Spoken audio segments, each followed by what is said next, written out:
يا رسول الله يا رسول الله يا حبيب الله يا حبيب الله النبي صلوا عليه صلوات الله عليه النبي صلوا عليه صلوات الله عليه وينال البركات كل من صلى.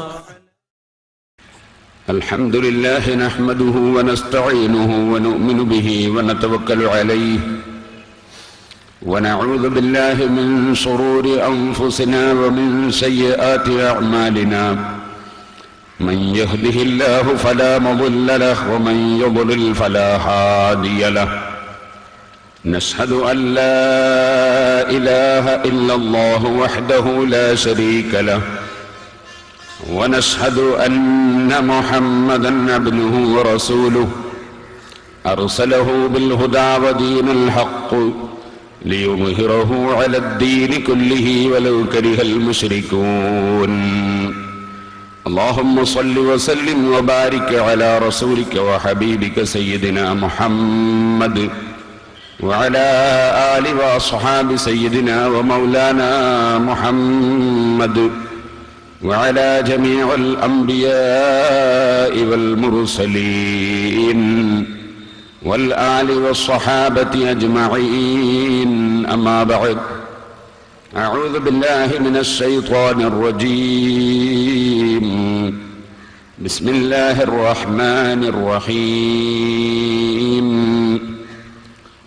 واعتصموا بحبل الله جميعا ولا تفرقوا واذكروا نعمة الله عليكم إذ كنتم أعداء فألف بين قلوبكم فأصبحتم بنعمته إخوانا وكنتم على شفا حفرة من النار فأنقذكم منها كذلك يبين الله لكم آياته لعلكم تهتدون.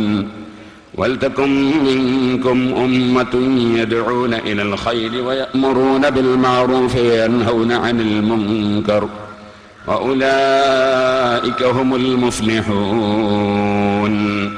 ولا تكونوا كالذين تفرقوا واختلفوا من بعد ما جاءهم البينات وأولئك لهم عذاب عظيم. يوم تبيض وجوه وتسود وجوه فأما الذين اسودت وجوههم وكفرتم بعد إيمانكم فذوقوا العذاب بما كنتم تكفرون. وأما الذين ابيضت وجوههم ففي رحمة الله هم فيها خالدون. صدق الله العلي العظيم. صدق وبلغ رسوله النبي الكريم ونحن على ذلك من الشاهدين الشاكرين والحمد لله رب العالمين. يا رب صل على من حل بالحرم طه الرسول الذي قد خص بالكرم. يا رب بالمصطفى بلغ مقاصدنا واغفر لنا ما مضى يا واسع الكرم. يعلم ما بين أيديهم وما خلفهم. അവരുടെ മുന്നിലുള്ളതും പിന്നിലുള്ളതുമൊക്കെ അല്ലാഹു അറിയുന്നവനാണ്. എന്റെ മുന്നിൽ ഇനി എന്താണെന്ന് എനിക്കറിയില്ല. ഇപ്പോൾ ഈ സെക്കൻഡിൽ ഞാൻ പ്രസംഗിക്കുകയാണ്. അടുത്ത സെക്കൻഡിൽ എന്റെ അവസ്ഥ എന്താണെന്ന് എനിക്കറിയില്ല, നിങ്ങൾക്കും അറിയില്ല. അല്ലാഹു അങ്ങനെയല്ല. അവൻ അവന്റെ സൃഷ്ടികളുടെ മുന്നിൽ വരുന്നതെന്ത്, പിന്നിൽ നടക്കുന്നതെന്ത്, എല്ലാ വിഷയങ്ങളും ഒരുപോലെ അറിയുന്നവനാണ്. യഅലമു മാ ബൈന ഐദീഹിം വമാ ഖൽഫഹും വലാ യുഹീതൂന ബിശൈഇൻ മിൻ ഇൽമിഹി. അല്ലാഹുവിന്റെ അറിവിൽ നിന്നുള്ള ഒന്നും തന്നെ പരിപൂർണമായി വിശാലമായി. അതേ മുഴുവനും ഒരുപോലെ അറിയുന്ന ഒരു വ്യക്തിയും ഇല്ല. അല്ലാഹുവിന്റെ അറിവിനെ ചുറ്റി അറിയുന്നവരില്ല. വലാ യുഹീതൂന ബിശൈഇൻ മിൻ ഇൽമിഹി ഇല്ലാ ബിമാ ശാഅ. അല്ലാഹു ഉദ്ദേശിച്ച കാര്യങ്ങൾ അവൻ അറിയിച്ചു കൊടുക്കുന്നവർ അറിയും. അല്ലാഹു ഉദ്ദേശിച്ച കാര്യങ്ങൾ ഉദ്ദേശിച്ചവർക്ക് അവൻ അറിയിച്ചു കൊടുക്കുമ്പോൾ അറിയും. ആർക്കും ഇവിടെ ഖദീമായ അറിവില്ല. തുടക്കമില്ലാത്ത നിലക്ക് അറിവുള്ളവൻ അല്ല മാത്രമാണ്. തുടക്കമില്ലാത്ത നിലക്കുള്ളവനും അല്ല മാത്രമാണ്. മറ്റുള്ള മുഴുവൻ സൃഷ്ടികളും അല്ല ഉണ്ടാക്കിയിട്ടുണ്ടായവരാണ്, തുടക്കമുള്ളവരാണ്. ഏത് സൃഷ്ടികളുടെ അറിവും അല്ല കൊടുക്കുന്ന അറിവാണ്, കൊടുത്തിട്ടുള്ള അറിവാണ്. തുടക്കമില്ലാത്ത അറിവല്ല, കൊടുത്തിട്ട് കിട്ടിയ അറിവാണ്. അതുകൊണ്ട് തന്നെ വലാ യുഹീതൂന ബിശൈഇൻ മിൻ ഇൽമിഹി ഇല്ലാ ബിമാ ശാഅ വസിഅ കുർസിയ്യുഹു സ്സമാവാതി വൽ അർള്. അല്ലാഹുവിന്റെ അധികാരം ആകാശഭൂമികൾക്ക് മുഴുവനും വിശാലമാകുന്ന അധികാരമാണ്. ഈ ഭൂമിയിൽ കാണുന്ന ഭരണാധികാരികളെ പോലെ ചുരുങ്ങിയൊരു കസേരയല്ല, തെറിപ്പിച്ചു കളയാൻ കഴിയുന്ന അധികാര കസേരയല്ല, മറ്റൊരാൾ തെറിപ്പിക്കുമോ എന്ന് ഭയപ്പെടുന്ന അധികാര കസേരയല്ല.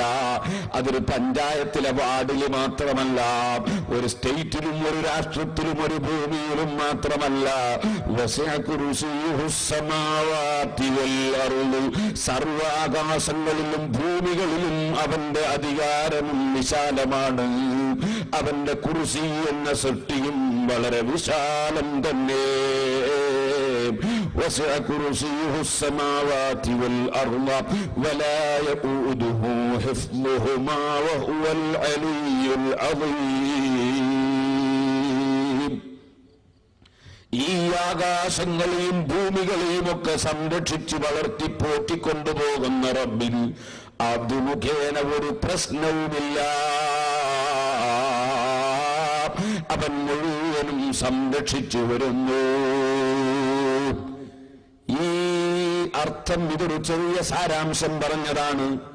ഈ അർത്ഥം വരുന്ന ആയത്തിൽ കുർസി യാത്ര ഇറങ്ങുമ്പോൾ ഓതൽ സുന്നത്താണ്.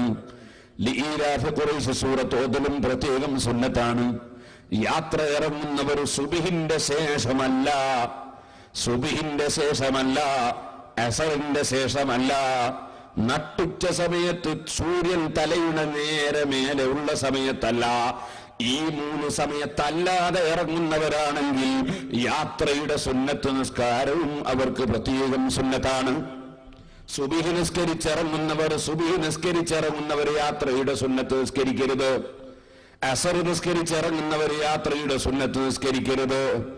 നേരെ തലയുടെ നേരെ മേലെ സൂര്യനുള്ള സമയത്ത് ഇറങ്ങുന്നവർ യാത്രയുടെ സുന്നത്ത് നിസ്കരിക്കരുത്. കാരണം അത് നിസ്കാരം വിരോധിക്കപ്പെട്ട സമയങ്ങളാണ് 3 സമയങ്ങൾ. വെള്ളിയാഴ്ച ദിവസം നട്ടുച്ച സമയത്ത് നിസ്കാരം സുന്നത്തും വിരോധിക്കപ്പെട്ടിട്ടില്ലെന്ന് പല പണ്ഡിതന്മാരും പറഞ്ഞു. അത് കാരണം എന്താണ്?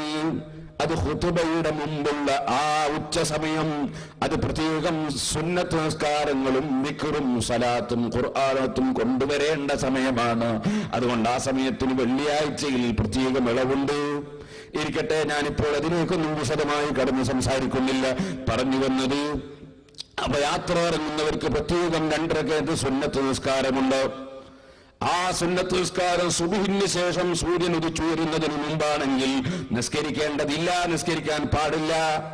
ഇതുപോലെ അസറിന്റെ ശേഷം സൂര്യൻ അസ്തമിക്കുന്നതിന് മുമ്പാണെങ്കിൽ യാത്രയുടെ സുന്നത്ത് നിസ്കാരം നിർവഹിക്കാൻ പാടില്ല. കാരണം എന്തേ? അത് മുത്തലഖായ സുന്നത്ത് നിസ്കാരങ്ങൾ അഥവാ നിരുപാധികം സമയം നിശ്ചയിക്കപ്പെട്ട സുന്നത്തല്ല, കാരണം ഉള്ള സുന്നത്തുമല്ല. അങ്ങനെയുള്ള സുന്നത്ത് നിസ്കാരങ്ങൾ വിരോധിക്കപ്പെട്ടൊരു സമയമാണത്. കാരണം പിന്തിയാലും നിയമം അങ്ങനെ തന്നെയാണ്. കാരണം മുന്തിയതാണെങ്കിൽ ആ സമയത്ത് നിസ്കരിക്കുന്നതിന് വിരോധം ഇല്ല. അത് പലർക്കും മനസ്സിലായില്ല. ഒരു ചെറിയ ഉദാഹരണ സഹിതം പറയാം. കാരണം മുന്തിയത്, കാരണം പിന്തിയത്, അങ്ങനെ 2 സൈസ് സുന്നത്ത് നിസ്കാരമുണ്ട്. കാരണം മുന്തിയത് എന്ന് പറഞ്ഞാൽ പള്ളി കയറിയാൽ 2 റക്അത്ത് സുന്നത്ത് നിസ്കാരമുണ്ട്. അത് കയറിയതിന്റെ ശേഷം സുന്നത്ത് നിസ്കരിക്കല. അപ്പൊ കാരണം ആദ്യവും നിസ്കാരം പിന്നെയുമാണ്. അതാ കാരണം മുന്തിയത് എന്ന് പറഞ്ഞത്. പള്ളിയിൽ കയറിയാൽ 2 റക്അത്ത് തഹയ്യത്ത് നിസ്കാരമുണ്ട്. അത് അസറിന്റെ ശേഷം നിസ്കരിക്കാം. അത് വിരോധിക്കപ്പെട്ടതാണ് എന്ന നിലക്ക് കറാഹത്താണ്. ആ നിസ്കാരം ബാത്തിലാണ് എന്ന നിലക്ക് ഹറാമുമാണ്. ഒരേ കാര്യം തന്നെ ഒരു നിലക്ക് ഹറാമും ഒരു നിലക്ക് കറാഹത്തും വരും. നിങ്ങൾ കേട്ടിട്ടില്ലേ 2 വയസ്സന്മാരും കടൽ തീരത്തേക്ക് പോയി വൈകുന്നേരം. സാധാരണ നടന്നു പോകുന്ന വയസ്സന്മാരാ. ഇന്ന് 2 മകന്റെ കയ്യും പിടിച്ചാ വന്നത് തലയിട്ടിട്ട്. അപ്പൊ ഒരു വയസ്സം കരയുന്നു, ഒരു വയസ്സം ചിരിക്കുന്നു. ചിരിക്കുന്ന വയസ്സിനോട് കരയുന്ന ആൾ ചോദിച്ചു, നിങ്ങൾ എന്താ ചിരിക്കുന്നത്? ഞാൻ ചിരിക്കുന്നത് സന്തോഷം കൊണ്ടാണ്. എന്താ സന്തോഷം? എനിക്കിന്ന് തല കറക്കിയിട്ട് യാതൊരു നിവൃത്തിയില്ലായിട്ട് കടപ്പുറത്ത് വരാൻ ഭയങ്കര ബുദ്ധിമുട്ടായപ്പോ എന്റെ മകൻ വന്നിട്ട് ഞാൻ കൈപിടിച്ച് കൊണ്ടുവരാന്ന് പറഞ്ഞു. അപ്പൊ അങ്ങനത്തെ ഒരു മകൻ അള്ള തന്നല്ലോ എന്നുള്ള സന്തോഷം കൊണ്ട് ഞാൻ ചിരിക്കാണ്. മറ്റേ വയസ്സുള്ള ആളോട് ചോദിച്ചു, നിങ്ങളും നിങ്ങളെ മകൻ കൈപിടിച്ചിട്ടില്ലയോ, നിങ്ങൾ എന്തിനാ കരഞ്ഞെന്ന് ചോദിച്ചു. ഞാൻ സാധാരണ ആരും കൈപിടിക്കാതെ വരുന്നത്, എനിക്ക് എന്റെ മകൻ കൈ പിടിക്കേണ്ടി വന്നല്ലോ എന്ന് വിചാരിച്ച് ഞാൻ കരഞ്ഞു പോയി. അപ്പൊ കണ്ടോ, ഹൈസിയത്തിന്റെ കിതാബ് എന്ന് പറയുന്നത് ഹൈസിയത്തിന്റെ ബാബാണ്. അത് ഇത് ഒരു നിലക്കാണ്, അത് ഒരു നിലക്കാണ്. ഇതുപോലെ ഒരു സംഗതി ഒരു നിലക്ക് കറാഹത്താകുമ്പോൾ വേറൊരു നിലക്ക് ഹറാമ് വരും, സ്വാഭാവികമാണ്. അപ്പൊ ഇത് നിസ്കാരം കറാഹത്താക്കപ്പെട്ട സമയത്ത് നിസ്കരിക്കുമ്പോൾ ഒരു നിലക്ക് ഹറാം, ഒരു നിലക്ക് കറാഹത്ത് ഇരിക്കട്ടെ. അപ്പൊ യാത്രയുടെ സുന്നത്ത് നിസ്കാരം ഇതല്ലാത്ത സമയത്ത് സുന്നത്താണ്. കാരണം മുന്തിയത്, കാരണം പിന്തിയത് 2 സൈസ് ഉണ്ടെന്ന് ഞാൻ പറഞ്ഞല്ലോ. നിങ്ങൾ ഈ കോൺക്രീറ്റ് ബിൽഡിംഗ് കാണാറില്ലേ? കോൺക്രീറ്റ് ബിൽഡിങ്ങിന് നിങ്ങൾക്ക് കാണാം, ചിലത് ബീം ചോടെ മേലെ സ്ലാബ്, ചില കാർ പാർക്കിംഗ് ഒക്കെ നിങ്ങൾക്ക് കാണാം സ്ലാബ് മേലെ ചോടെ മേലെ ബീം, അങ്ങനെയുണ്ടല്ലോ കോൺക്രീറ്റ് ചെയ്യൽ. അപ്പൊ 2 സൈസ് ഉണ്ട്, കാരണം മുന്തിയിട്ടുണ്ട്, കാരണം പിന്തിയിട്ടുണ്ട്. ചിലത് ബീം മേലെ ആയിരിക്കും, ചില ബീം ചോടയായിരിക്കും. അങ്ങനെ കാരണം മുന്തിയത് പിന്തിയത് 2 സൈസാണ്. അപ്പൊ പറഞ്ഞു വന്നത്, അപ്പൊ യാത്രയുടെ സുന്നത്ത് നിസ്കാരം അത് വളരെ പ്രധാനപ്പെട്ടതാണ്. യാത്രയുടെ സുന്നത്ത് നിസ്കാരം അത് വീട്ടിൽ കാവലും കൂടിയാണ്. അപ്പൊ യാത്ര ഇറങ്ങുന്ന ആളുകൾക്ക് ഈ 2 ആയത്തുൽ കുർസി ഓതൽ സുന്നത്തുണ്ട്, ഈലാഫ് ഖുറൈശ് സൂറത്ത് ഓതൽ സുന്നത്തുണ്ട്. അതുപോലെ യാത്രയുടെ സുന്നത്ത് നിസ്കാരം നിർവഹിക്കൽ സുന്നത്തുണ്ട്. ഈ അസറിന്റെ ശേഷവും അതുപോലെ സുബഹിന്റെ ശേഷവും, അല്ലെങ്കിൽ സൂര്യൻ നട്ടുച്ചക്ക് തലന്റെ നേരെ മേലുള്ള സമയം ഞാൻ പറഞ്ഞല്ലോ, അത് ചുരുങ്ങിയ സമയം ഉണ്ടാവുള്ളൂ. അത് അപ്പോഴേക്ക് സൂര്യൻ തെറ്റിയിട്ടുണ്ടാവും, വളരെ ചുരുങ്ങിയ സമയം മാത്രമേ അത് ഉണ്ടാവുള്ളൂ. ഇരിക്കട്ടെ, ഇപ്പൊ പറഞ്ഞ വിഷയം നിങ്ങൾ മറന്നു അറിയില്ല, മരണത്തെ കുറിച്ചാണ് പറഞ്ഞു വന്നത്. മനുഷ്യൻ യാത്ര ഇറങ്ങുന്ന സമയത്ത് ആയത്തുൽ കുർസി ഓതി, ലീലാഫ് ഖുറൈശ് സൂറത്ത് ഓതി, സുന്നത്ത് നിസ്കാരം നിർവഹിച്ചു. എല്ലാം കഴിഞ്ഞ് നമ്മുടെ വിസ നേർച്ചയാക്കിയിട്ട് വിസ കിട്ടിയ ആളാണ്. പിന്നെയോ നേർച്ചനെ പറ്റി പറഞ്ഞപ്പോ ഒരുപാട് ആളിവിടെ വന്നപ്പോൾ സിറാജുൽ ഹുദയിലേക്ക് നേർച്ച വന്നിട്ടുണ്ട്. അള്ളാഹു അവരുടെ ഉദ്ദേശങ്ങളൊക്കെ പൂർത്തീകരിച്ചു കൊടുക്കട്ടെ. ചിലതൊക്കെ ഹാസിലായി എന്ന് പറഞ്ഞവരുണ്ട്, ചിലത് ഹാസിലാകണോ എന്ന് പറഞ്ഞവരുണ്ട്. അള്ളാഹു എല്ലാം അറിയും, നമുക്കൊന്നും കൊടുക്കാൻ കഴിയില്ലല്ലോ, അതന്നെയല്ലേ കൊടുക്കേണ്ടത്. അള്ളാഹു അവരുടെ ഉദ്ദേശങ്ങളൊക്കെ നീ പൂർത്തീകരിച്ചു കൊടുക്കണം റഹ്മാനെ. ഇടയ്ക്ക് ഞാൻ പറയാം, SSFന്റെ കലണ്ടർ വിൽക്കുന്നത് കാണുന്നുണ്ട്, മറ്റത് മർക്കസിന്റെ കലണ്ടർ ആണെന്ന് എനിക്ക് തോന്നുന്നത്. അത് രണ്ടും വാങ്ങിയതിന്റെ ശേഷം എല്ലാവരും സിറാജുൽ ഹുദയുടെ വരെ കലണ്ടർ വാങ്ങണം. സഹോദരന്മാരെ, എന്റെ വിഷയത്തിലേക്ക് തന്നെ പോകാം. അത് വിറ്റ് പൈസ ഉണ്ടാക്കാനല്ല, ഒരു പ്രചരണത്തിലാണ്. പൈസ ഉണ്ടാക്കാൻ അള്ളാന്റെ ഖജനാവിൽ എത്രയുണ്ട്. ഇന്നലെ ഞാൻ വയത് കഴിഞ്ഞ് വരുമ്പോഴേക്കും എനിക്ക് എത്രയോ സംഖ്യ ഓരോരുത്തർ നേർച്ച തന്നിട്ടുണ്ട്. ഒരു മാസത്തിൽ 2 ലക്ഷം രൂപ നേർച്ച കിട്ടുന്നുണ്ട് സിറാജുൽ ഹുദക്ക്. വെറുതെ കിട്ടുന്നതല്ല, ഭയങ്കര അത്ഭുതം ഓരോരുത്തർ ഉണ്ടായതായിട്ട് ഇങ്ങനെ പറയുന്നു. വെള്ളപ്പാണ്ട് രോഗം മാറി, ഒരു ക്യാൻസർ മാറി, ഒരു വലിയ അത്ഭുതങ്ങൾ പറയും. ഇവിടെ വന്നപ്പോഴും പലരും നേർച്ച തന്നിട്ടുണ്ട്. അള്ളാഹു തആല അവരുടെ ഉദ്ദേശങ്ങളൊക്കെ പൂർത്തീകരിക്കട്ടെ. അപ്പൊ അതൊക്കെ കലണ്ടർ പൈസക്കല്ല, അതൊരു പ്രചരണത്തിലാണ്. അല്ലെ കലണ്ടർ വിറ്റാൽ എത്ര പൈസ ലാഭം കിട്ടും നിങ്ങൾ കണക്കൂട്ടി വയ്ക്കാൻ മതി. ഇരിക്കട്ടെ സഹോദരന്മാരെ, പറഞ്ഞത് അപ്പൊ യാത്ര ഇറങ്ങുന്ന സമയത്ത് ഈ മനുഷ്യൻ വളരെ ആഗ്രഹത്തോടുകൂടെ വിസ സംഘടിപ്പിച്ച് യാത്ര ചെയ്യുന്ന മനുഷ്യൻ വീട്ടിൽ നിന്ന് ഇറങ്ങുമ്പോ ചെറിയ കുഞ്ഞിനെ എടുത്തൊന്ന് ചുംബിച്ചു. ആ ചുംബിച്ച മകനെ ഭാര്യയെ ഏൽപ്പിച്ചു, അല്ലെങ്കിൽ ഉമ്മയെ ഏൽപ്പിച്ചു. ബാപ്പയുടെ കൈയൊന്ന് പിടിച്ചു ചുംബിച്ചു, ഉമ്മയുടെ കൈയൊന്ന് പിടിച്ചു ചുംബിച്ചു. ഭാര്യയോട് യാത്ര പറഞ്ഞു. ഇറങ്ങുന്ന സമയത്ത് അവന്റെ കണ്ണിൽ നിന്നതാ ധാരധാരയായി വെള്ളമൊഴുകുന്നു. അവൻ തേങ്ങി തേങ്ങി കരയുന്നു. അവന്റെ മനസ്സിലുള്ള ബേജാറ് ചെറുതല്ല, അവന്റെ മനസ്സിന്റെ വിഷമം ചെറുതല്ല. പക്ഷേ നിങ്ങൾ മനസ്സിലാക്കണം, പോകുമ്പോ കൂടെ വാഹനത്തിൽ കയറാൻ സ്നേഹിതന്മാരുണ്ട്, ആ വാഹനത്തിൽ പോകാൻ കുടുംബങ്ങളുണ്ട്. എയർപോർട്ട് വരെ ടെലിഫോണിൽ സംസാരിക്കാനുള്ള സൗകര്യം ഉണ്ട്. ആ ടെലിഫോൺ കയ്യിൽ പിടിച്ച് എയർപോർട്ടിന്റെ ഉള്ളിൽ നിന്ന് പ്ലെയിനിൽ കയറിയിട്ട് സീറ്റിൽ ഇരുന്നിട്ടും വിളിക്കുന്നുണ്ട്. ഇനി മൊബൈൽ ഫോൺ ഓഫാക്കണം എന്ന് പറയാണ്, അതുകൊണ്ട് ഇനി ഞാൻ വിളിക്കൂല എന്ന് പറയുന്നത് വരെ വിളിക്കാനുള്ള സൗകര്യം ഉണ്ട്. ഇനി പ്ലെയിനിൽ പറക്കുമ്പോ ഇടക്കിടക്ക് ഭക്ഷണം തരാൻ ആളുണ്ട്, വെള്ളം തരാൻ ആളുണ്ട്. ധാരാളം ആളുകൾ ഈ പ്ലെയിനിൽ കയറുന്നുണ്ട്. ഒറ്റക്കല്ല, മുഴുവൻ സംവിധാനങ്ങളുമുണ്ട്. അവസാനം പോയി ഇറങ്ങിയാലോ, ഇറങ്ങുമ്പോഴേക്കതാ പിന്നെയും ഫോൺ ചെയ്യാൻ സൗകര്യമുണ്ട്. അപ്പുറത്തെ ആളുകൾ വന്ന് കാത്തു നിൽക്കുന്നുണ്ട്. എയർപോർട്ടിൽ ഇറങ്ങുമ്പോഴേക്ക് ആള് സ്വീകരിക്കാൻ കാത്തു നിൽക്കുന്നുണ്ട്. കാറും കൊണ്ട് വന്നിട്ടുണ്ട്. അവനെ കൂട്ടിക്കൊണ്ടുപോയി എയർ കണ്ടീഷൻ റൂമിൽ താമസിപ്പിക്കുന്നുണ്ട്. ഇനി അവൻ ദുന്യാവിന് വേണ്ടി പലതും അധ്വാനിച്ച് പണമുണ്ടാക്കേണ്ട തിരക്കിലാണ്. ഈ മനുഷ്യൻ വീട്ടിൽ നിന്ന് ഇറങ്ങുമ്പോ പൊട്ടിക്കരഞ്ഞുവല്ലോ. അതൊരു വേർപാടിന്റെ ദുഃഖം കൊണ്ടല്ലോ. താൽക്കാലിക വേർപാട്. ഓരോ സെക്കൻഡിലും ആശയവിനിമയം നടത്താനുള്ള മാർഗമുള്ളതോടുകൂടി താൽക്കാലികമായൊരു വേർപാട് വന്നപ്പോൾ മനുഷ്യൻ പൊട്ടിക്കരയുന്നത് കണ്ടില്ലേ? ഇനി ഞാൻ നിങ്ങളോട് പറയട്ടെ, ഈമാനിന്റെ വെളിച്ചത്തെ കുറിച്ചല്ലേ നമ്മൾ പറഞ്ഞു തുടങ്ങിയത്. എന്നാൽ സഹോദരന്മാരെ, മനുഷ്യന്റെ മരണമെന്ന ഒരു വേർപാടില്ലേ? ഒരാഴ്ച മുമ്പ് ഒരു പാവപ്പെട്ട സ്ത്രീ എന്നെ വിളിച്ചു. എന്റെ ഡ്രൈവറുടെ ഒരു ബന്ധുവാണ്. ആ ഉമ്മ രോഗത്തിൽ വളരെ വിഷമിച്ച സമയത്ത് വിളിച്ചതാണ്. അല്ലാഹു ആ ഉമ്മക്ക് അവളുടെ സർവ്വദോഷങ്ങളും പുറത്തു കൊടുക്കട്ടെ. അല്ലാഹു ആ ഉമ്മയുടെ ഖബർ സന്തോഷത്തിലാക്കട്ടെ. ഞാൻ പറഞ്ഞു വരുന്നത്, ആ ഉമ്മ ഇന്ന് ഞാൻ ഇറങ്ങി വരുന്ന സമയത്ത് മരിച്ചു എന്ന് എനിക്ക് കേൾക്കാൻ സാധിച്ചു. എന്നാൽ അതേ വീട്ടിലിങ്ങനെ ഇരിക്കുന്ന സമയത്ത് ഇരുന്നു കൊണ്ടിരിക്കുമ്പോൾ പെട്ടെന്ന് മറിഞ്ഞു വീണ് കുഴഞ്ഞു വീണ് മരിച്ചവരെ നമുക്കറിയാം. ഡ്രൈവ് ചെയ്തുകൊണ്ടിരിക്കുമ്പോ ബസ്സും കാറുമൊക്കെ ഓടിച്ചുകൊണ്ടിരിക്കുമ്പോ സീറ്റിൽ ഇരുന്ന് മരിച്ചു പോവുക നമുക്കറിയാം. ഇന്ന് രാവിലെ ബസ് തട്ടിയിട്ട് മദ്രസയിൽ നിന്ന് പോകുന്ന നമ്മുടെ ഒരു കുട്ടി അതാ കോഴിക്കോടിനടുത്ത് മരിച്ചു. ഞാനിപ്പോ വരുമ്പോൾ എന്നോട് ടെലിഫോണിൽ ഒരാൾ പറഞ്ഞു, ഇന്ന് മദ്രസയിൽ നിന്ന് പോകുന്ന ഒരു ചെറിയ കുട്ടി മരിച്ചു. ഇന്നത്തെ ദിവസം എത്ര ആളുകൾ എവിടെയൊക്കെ മരിച്ചു സഹോദരന്മാരെ. മരണമെന്ന് പറയുന്നത് ഏത് സമയത്ത് എപ്പോൾ ആരെ പിടികൂടുമെന്നതിനെ കുറിച്ച് അറിവില്ലല്ലോ. ആലിക്കോട്ട് മുസ്ലിയാർ എന്ന് പറഞ്ഞ് വലിയൊരു പണ്ഡിതനുണ്ടായിരുന്നു, പെരിങ്ങത്തൂരിലെ മുദരിസ്.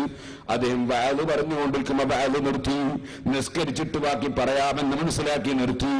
പക്ഷേ വഅദ് മുഴുമിക്കുന്നതിന് മുമ്പ് മരണപ്പെട്ടുപോയി. അല്ലാഹു അദ്ദേഹത്തിന്റെ ദരജ വർദ്ധിപ്പിച്ചു കൊടുക്കട്ടെ.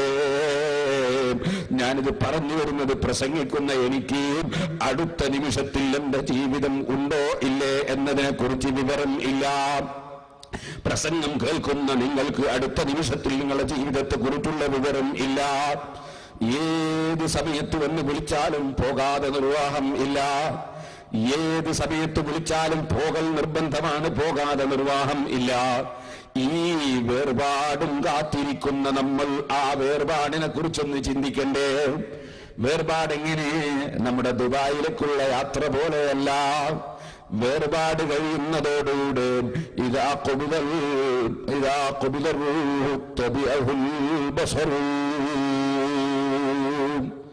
മരണത്തിന്റെ വേർപാടിനെ കുറിച്ച് നബി സല്ലല്ലാഹു അലൈഹി വസല്ലം തങ്ങൾ ധാരാളം പറഞ്ഞിട്ടുണ്ട്. കൂട്ടത്തിൽ എവിടുന്ന് പറഞ്ഞു, മൻ അഹബ്ബ ലിഖാ അല്ലാഹി അഹബ്ബല്ലാഹു ലിഖാഅഹു. അള്ളാഹുവിനെ കണ്ടുമുട്ടണമെന്നതിൽ താല്പര്യമുള്ളവനെ കണ്ടുമുട്ടണമെന്ന് അള്ളാഹുവിനും താല്പര്യമുണ്ട്. വല്ലാത്ത ഒരു വാക്കാണ്. അള്ളാഹുവിനെ കാണണം എന്ന് ആഗ്രഹിക്കുന്ന അടിമ, ആ അടിമയെ കാണണമെന്ന് അള്ളാഹുവും താല്പര്യപ്പെടുന്നു. ആ അടിമ ആരാണ്? ആ അടിമ യാത്രക്ക് വേണ്ടി ഒരുങ്ങി ജീവിക്കുന്നവനാണ്.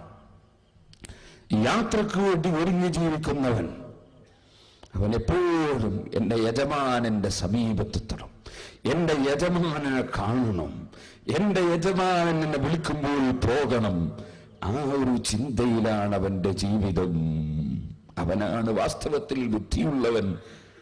ഇന്ന ലില്ലാഹി ഇബാദൻ ഫുതനാ തല്ലഖു ദുനിയാ വഖാഫുൽ ഫിതനാ نظروا فيها ولما علموا أنها ليست لحي وطنا. അവരാണ് വാസ്തവത്തിൽ ബുദ്ധിയുള്ളവർ. അവർക്കറിയാം ഇവിടുത്തെ കെട്ടിടങ്ങൾക്ക് നിലനിൽപ്പില്ല, നിലംപൊത്തി വീഴുന്ന കെട്ടിടങ്ങളാണ്. ഒരു പക്ഷേ ഒരു സുനാമി വരുമ്പോഴാണ്, അല്ലെങ്കിൽ ഒരു ഭൂകമ്പം വരുമ്പോഴാണ്, അല്ലെങ്കിൽ അതിന് കാലപ്പഴക്കം സംഭവിക്കുമ്പോഴാണ്. ഇതൊന്നുമില്ലെങ്കിലോ ഇസ്രാഫീൽ അലൈഹിസ്സലാമിന്റെ ഊത്ത് വരുമ്പോൾ നിലംപൊത്തി വീഴാത്ത ബിൽഡിങ്ങുകളില്ല. ഇവിടെയുള്ള കൃഷികൾക്കൊന്നും തന്നെ നിലനിൽപ്പില്ല. ഇവിടെയുള്ള സർവ്വ കൃഷികളും സർവ്വ തെങ്ങുകളും കവുങ്ങുകളും ഒക്കെ മറിഞ്ഞു വീഴുന്നതാണ്. ഇവിടെ കാണുന്ന എല്ലാ സസ്യങ്ങളും മറിഞ്ഞു വീഴുന്നതാണ്. ഇവിടെയുള്ള പർവ്വതങ്ങളൊക്കെ കല്ലിഹലിൽ വെറും തൂളുകൾ പോലെ, പരുത്തികൾ പോലെ, ഉന്നം പൊട്ടി തെറിക്കുന്നത് പോലെ മുഴുവനും നശിക്കുന്നത് തന്നെ. ഇവിടെ ഒന്നിനും നിലനിൽപ്പില്ല. എത്ര വലിയ കോടീശ്വരനായിട്ട് എത്ര വലിയ കോടിക്കണക്കിന് രൂപയുടെ എന്തു തന്നെ ഉണ്ടാക്കിയാലും, ബഹുമാനപ്പെട്ട ബാബുസ്താദ് വരുന്നുണ്ട്, അല്ലാഹു അക്ബർ അല്ലാഹു അക്ബർ അല്ലാഹു അക്ബർ ലാ ഇലാഹ ഇല്ലല്ലാഹു അല്ലാഹു അക്ബർ അല്ലാഹു അക്ബർ വലില്ലാഹിൽ ഹംദ്. സഹോദരന്മാരെ, ഏത് വസ്തുക്കൾ, ഏത് ബിൽഡിംഗ് പണിതുയർത്തിയാലും, ഏത് എസ്റ്റേറ്റുകൾ ഇവിടെ ഉണ്ടാക്കി വെച്ചാലും, ഏത് വാഹനങ്ങൾ കൈവശപ്പെടുത്തിയാലും, എത്ര ഭംഗിയുള്ള വസ്ത്രം ധരിച്ചാലും, ഏത് ആഭരണങ്ങൾ എടുത്തണിഞ്ഞാലും, ഇവിടെ ഏത് സ്ഥാനമാനങ്ങൾ ലഭിച്ചാലും, ഇവിടെ എന്തു തന്നെ ഉണ്ടായാലും അതെല്ലാം ഒരു ദിവസം തീരുന്നത് തന്നെ, ഒരു ദിവസം നിലക്കുന്നത് തന്നെ. അതെല്ലാം വിട്ട് മനുഷ്യൻ യാത്ര പോകേണ്ടവൻ തന്നെ.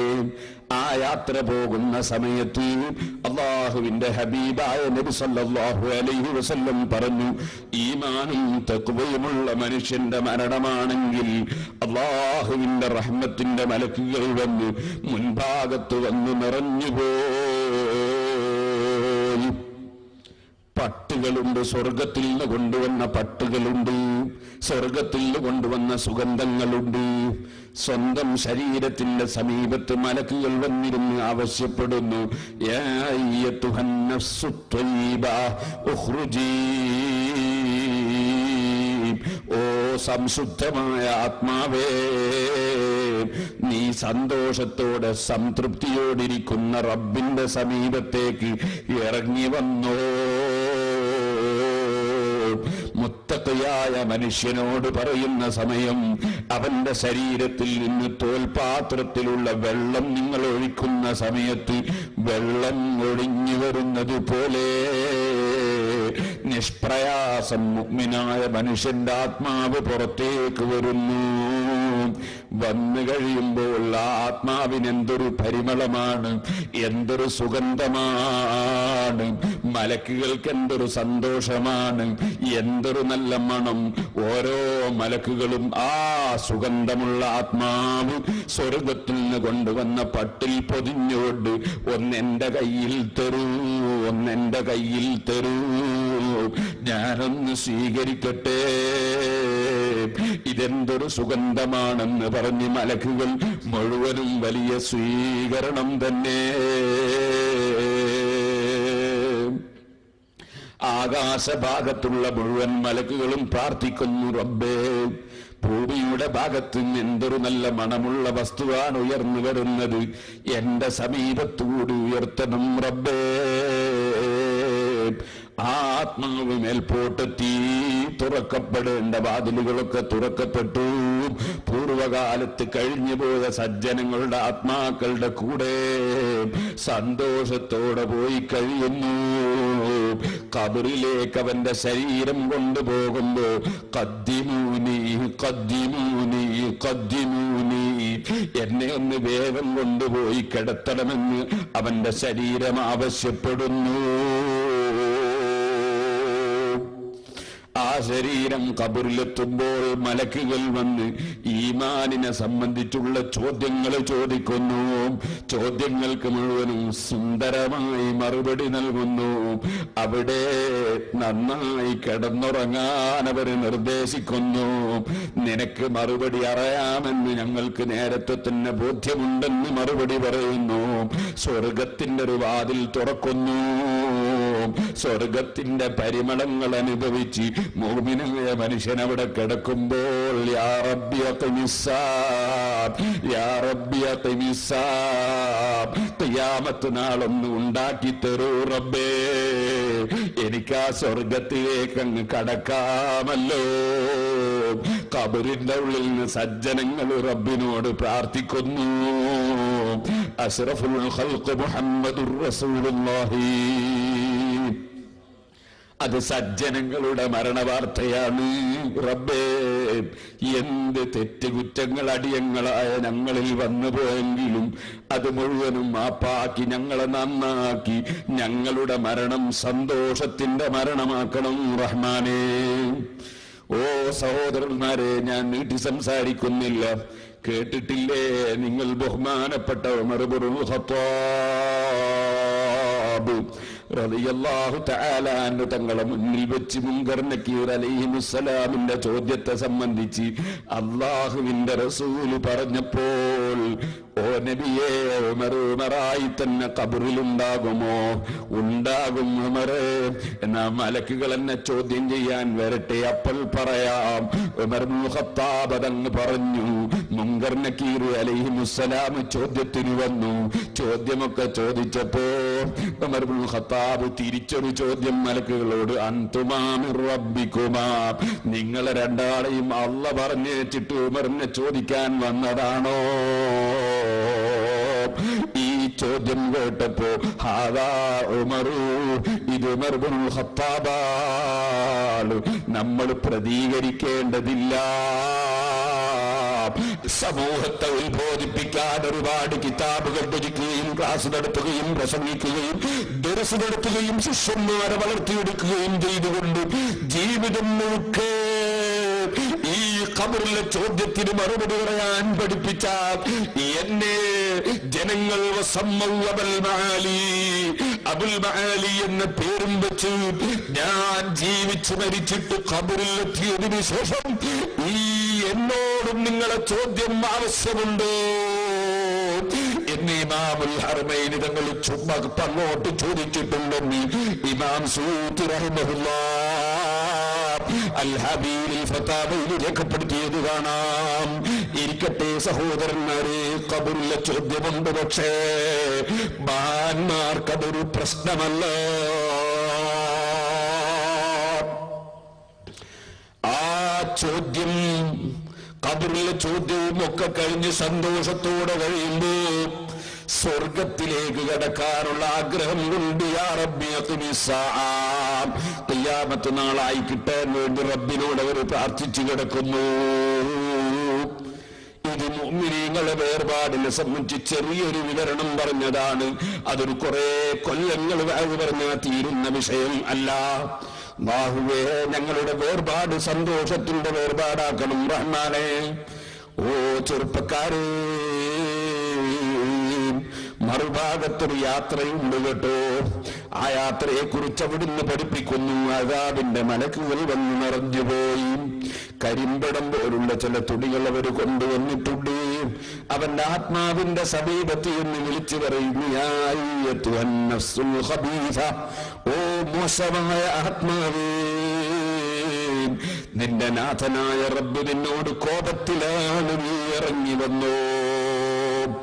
ഓ ചെറുപ്പക്കാരെ, റബ്ബിന്റെ വെള്ളം കുടിച്ച് ജീവിക്കുകയല്ലേ, അവന്റെ ഭക്ഷണം കഴിച്ച് ജീവിക്കുകയല്ലേ, അവൻ തന്നെ ആരോഗ്യത്തോടെ നീങ്ങുകയല്ലേ, അവൻ തന്നെ വസ്ത്രം ധരിക്കുകയല്ലേ, അവൻ തന്നെ കണ്ണുകൊണ്ട് കാണുകയല്ലേ, അവൻ തന്നെ കാതുകൊണ്ട് കേൾക്കുകയല്ലേ, അവൻ തന്നെ കൈകൊണ്ട് പിടിക്കുകയല്ലേ, അവൻ തന്നെ കാലുകൊണ്ട് നടക്കുകയല്ലേ. എല്ലാം റബ്ബ് തന്നിരിക്കെ റബ്ബിനോട് നന്ദി ചെയ്തുകൊണ്ട് ജീവിക്കാത്തവനോട് റബ്ബ് കോപിച്ചാലത് സ്വാഭാവികമല്ലേ? എന്റെ സഹോദരന്മാരെ, നമുക്ക് ചിന്തയില്ലാത്തത് ഞാൻ നിങ്ങളോട് ചോദിക്കട്ടെ, രാവിലെ സുബഹിന്റെ സമയത്ത് കിടന്നുറങ്ങുന്ന ജനങ്ങളുണ്ട്. നിങ്ങളെ ഇവിടെയൊക്കെ മതബോധമുള്ള ജനങ്ങളായിരിക്കുമെന്ന് ഞാൻ വിശ്വസിക്കട്ടെ. ഞാൻ നിങ്ങളോട് ചോദിക്കുന്നു, സുബഹിന്റെ സമയത്ത് കിടന്നുറങ്ങാൻ പടച്ച റബ്ബിനെ പ്രിയം വെക്കുന്നവർക്ക് എങ്ങനെ സാധിക്കും? അല്ലാഹുവിന് നന്ദിയുള്ളവർക്ക് എങ്ങനെ സാധിക്കും? നിങ്ങൾ കണ്ടോ, തൊട്ടാൽ 7 പ്രാവശ്യം കഴുകേണ്ട ജീവിയായ നായ, ആ നായയെ അടിച്ച് പരിക്കേൽപ്പിച്ച മുതലാളി, എപ്പോഴും ഭക്ഷണം കൊടുക്കുന്ന ഉടമസ്ഥനായ മുതലാളി കയ്യിന്റെ വിരലുകൊണ്ട് ആ നായ ക്ഷീണിച്ചു കിടക്കുമ്പോ ആ നായയെ അടിച്ച് പരിക്കേൽപ്പിച്ച മുതലാളി അടിച്ച വേദന കൊണ്ട് കിടക്കുന്ന നായയെ മുതലാളി കയ്യിന്റെ വിരലുകൊണ്ട് ചൊട്ടിയിട്ടൊന്ന് വിളിച്ചാൽ, ഇങ്ങനെയൊന്ന് ചൊട്ടി വിളിച്ചാൽ നായ ഓടി വന്ന് മുതലാളിയുടെ മുന്നിൽ വെച്ച് വാലാട്ടുന്നത് നിങ്ങൾ കണ്ടിട്ടില്ലേ? നായയുടെ നന്ദിയല്ലേ? അതേസമയം എല്ലാം തന്ന രാജാവിന്റെ വീട്ടിൽ വെച്ച് ഹയ്യാന സ്വലാഹ് ഹയ്യാനൽ ഫലാഹ് നിസ്കാരത്തിലേക്ക് വിളിക്കുമ്പോ എഴുന്നേറ്റ് നിസ്കരിക്കാതെ കിടന്നുറങ്ങുന്ന മനുഷ്യന്മാരില്ലേ? അല്ലാഹു 1-ാം നമ്പർ ഇളന്നിരു ധാരാളം തന്നു. A ഗ്ലാസ് ചായ തന്നു, 1-ാം നമ്പർ കാപ്പി തന്നു, നല്ല കഞ്ഞിവെള്ളം തന്നു, ധാരാളം ജ്യൂസുകൾ തന്നു, ധാരാളം വെള്ളങ്ങൾ തന്നു. എന്തെല്ലാം വെള്ളങ്ങളാണ്, എന്തെല്ലാം പാനീയങ്ങളാണ്, അതിലെന്തെല്ലാം ഔഷധവീര്യമാണ്, എന്തെല്ലാം മരുന്നുകളാണ്. റബ്ബിന്റെ സൃഷ്ടികളെ കുറിച്ചൊന്ന് ചിന്തിക്കൂ ചെറുപ്പക്കാരാ. ഇളനീർ വെള്ളം നീ ചിന്തിച്ചോ? ആ ഇളനീരിന്റെ ആദ്യഘട്ടം വെറും മച്ചിങ്ങയായിരുന്ന സമയം, അത് നീ പിളർന്നു നോക്കിയാൽ അതിന്റെ ഉള്ളിൽ ഒരൊറ്റ വെള്ളമില്ല. അല്പം തടിച്ച് കരിക്കായപ്പോൾ അതിൽ ലിറ്റർ കണക്കിന് വെള്ളമാണ്. അതിനെന്തൊരു മധുരമാണ്, അതിനെന്ത് ഔഷധവീര്യമാണ്, അത് കുടിച്ചാൽ എത്ര ക്ഷീണം മാറുകയാണ്. അതേ വെള്ളം കുറച്ചു ദിവസം കഴിഞ്ഞ് തേങ്ങയാകുമ്പോ അതിന്റെ രുചി മാറിയില്ലേ? കുറച്ചു ദിവസം കൂടി കഴിയുമ്പോൾ അത് കട്ടി കൂടിയില്ലേ? ആ തേങ്ങ തന്നെ നീ പറിച്ചെടുത്തതിന് ശേഷം 1 വർഷം നീ അതേ നിലക്ക് അവിടെ സൂക്ഷിച്ചാൽ ആ വെള്ളം പോയതെവിടെ? വെള്ളം കാണുന്നില്ലല്ലോ. കൊപ്ര ഉണ്ടായെന്നാ പിന്നെ അതിന്റെ പേര്. പിന്നീട് അവിടെ വെള്ളം കാണുന്നേയില്ല. ഇതിനൊന്നാം നമ്പർ ചിരട്ട എന്ന് പറഞ്ഞിട്ടൊരു നല്ല കവറിംഗ് ഇല്ലേ? വെള്ളം സാധാരണ ഒഴിച്ചു വെച്ചാൽ പുറത്തു പോകാത്ത കവറിംഗ് ഉണ്ടായിട്ട് ആ വെള്ളം എവിടെ പോയി? മാത്രമല്ല, നേരത്തെ മധുരമുണ്ടായിരുന്ന വെള്ളം അതാ കുറെ ദിവസം കഴിയുമ്പോൾ അതിന് ഉപ്പുരസം വന്നില്ലേ? ഒന്നാകെ ഭരിച്ചുകൊണ്ടിരിക്കുന്ന ലോകത്തിന്റെ സൃഷ്ടാവ് ലോകത്ത് നിർത്തിയിട്ടുള്ള വെള്ളങ്ങളെ സംബന്ധിച്ച് നീ ഒന്ന് ചിന്തിക്കൂ. ഇനി ഞാൻ നിന്നോട് പറയട്ടെ, നീ കുടിക്കുന്ന വെള്ളം നിന്റെ ആവശ്യത്തിന് നിന്റെ ശരീരത്തിലേക്ക് അല്ലാഹു തന്നില്ലേ? ആവശ്യമില്ലാത്തത് വിയർപ്പായും മൂത്രമായും പുറന്തള്ളിയില്ലേ? നിന്റെ മൂത്രമൊന്ന് ബന്ധായി പോയാൽ ആ മൂത്രമൊന്ന് ഒഴിവായി കിട്ടാൻ നീ ലക്ഷങ്ങൾ ചെലവഴിക്കുന്നില്ലേ? പ്രസവിക്കപ്പെട്ട അന്ന് മുതൽ ഇന്ന് വരെ മൂത്രമൊഴിച്ചതിന് ഓരോ മൂത്രമൊഴിക്കലിന് ഉറുപ്പിക 100 വീതം കണക്ക് കൂട്ടിയാൽ മോനെ നിന്റെ മൂത്രമൊഴിക്കലിന്റെ സംഖ്യ എത്രയാണ്? ഒരു നേരം മൂത്രം ബന്ധായി പോയാൽ അതിന്റെ വിഷമം എത്രയാണ്? ഭക്ഷണം ദഹിച്ചില്ലെങ്കിൽ നിന്റെ തലവേദന എത്രയാണ്? വയറ്റിലെ വേദന എത്രയാണ്? നിനക്ക് ഭക്ഷണം തന്നത് റബ്ബല്ലേ? അത് ദഹിപ്പിക്കുന്നത് റബ്ബല്ലേ? വെള്ളം തരുന്നത് റബ്ബല്ലേ? ആവശ്യമുള്ളത് നിന്റെ ശരീരത്തിന് തന്നു ബാക്കി പുറന്തള്ളുന്നതും റബ്ബല്ലേ? ആ റബ്ബ് നിനക്ക് ഉറക്കം തന്നില്ലേ? ചോദിക്കട്ടെ, കോട്ടക്കലങ്ങാടിയിൽ 2 മണി സമയത്ത് അലഞ്ഞു തിരിഞ്ഞു നടക്കുന്ന മാനസിക രോഗികളില്ലേ? ഉറക്കം വരുന്നില്ല. എന്തേ വരാത്തത്? പുറപ്പെടാഞ്ഞിട്ടാണോ? വിസ കിട്ടാഞ്ഞിട്ടാണോ? ടിക്കറ്റ് കിട്ടാഞ്ഞിട്ടാണോ? ഉറക്കം വരുന്നില്ല. എന്തേ വരുന്നില്ല എന്ന് പറഞ്ഞാൽ അതിന്റെ അർത്ഥം അല്ല നിനക്ക് ഉറക്കം തരുന്നില്ല. വാങ്ങാൻ നിനക്ക് ധർണ കൊണ്ട് കഴിയുമോ? ടിക്കറ്റ് കൊണ്ട് സാധിക്കുമോ? സമരം നടത്തി വാങ്ങാൻ കഴിയുമോ? അല്ലാഹു ഉറക്കം തന്നില്ലെങ്കിൽ ഉറക്കമുണ്ടോ? അല്ല ഉറക്ക് തന്നാ നിനക്ക് തടുക്കാൻ കഴിയുമോ? കാർ ഓടിച്ചുകൊണ്ടിരിക്കുന്ന മുതലാളി കാർ ഓടിക്കുന്നതിനിടയിൽ ഉറക്ക് തൂക്കിയിട്ട് പാലത്തിന്റെ മേലൊന്ന് താഴെ മറിഞ്ഞു വീട് മരിച്ചുപോയില്ലേ? കാരണം എന്തേ? വേണ്ടെന്ന് വിചാരിക്കുമ്പോൾ നിനക്കുറക്കം വന്നു, വേണമെന്ന് വിചാരിക്കുമ്പോൾ ഉറക്കം കിട്ടിയില്ല. കൊടുക്കുന്ന രാജാവ് ഒന്ന് മാത്രമല്ലേ? നിയന്ത്രിക്കുന്നവൻ ഒരുത്തൻ മാത്രമല്ലേ? ആ ഒരു രാജാവായ റബ്ബ് സുബ്ഹാനഹു വ തആല 1000 വെള്ളങ്ങളും ഭക്ഷണങ്ങളും നിനക്ക് തന്നിട്ട് അല്ലാഹു ഹറാമാക്കിയ കള്ളില്ലയോ? അല്ലാഹു ഹറാമാക്കിയ മദ്യമില്ലയോ? കുടിച്ചാൽ ഭാര്യയോട് പറയേണ്ടത് ഉമ്മാനോട് പറയും, ഉമ്മയോട് പറയേണ്ടത് ഭാര്യയോട് പറയും, സ്നേഹിതനോട് പറയേണ്ടത് ബാപ്പയോട് പറയും, ബാപ്പയോട് പെരുമാറേണ്ടതുപോലെ സ്നേഹിതനോട് പെരുമാറും. ആ വിധത്തിൽ നിന്റെ ബുദ്ധി പൂർണ്ണമായി നശിപ്പിക്കുന്ന ലഹരിയില്ലയോ? ആ ലഹരിയുള്ള പാനീയങ്ങൾ ഹറാമല്ലയോ?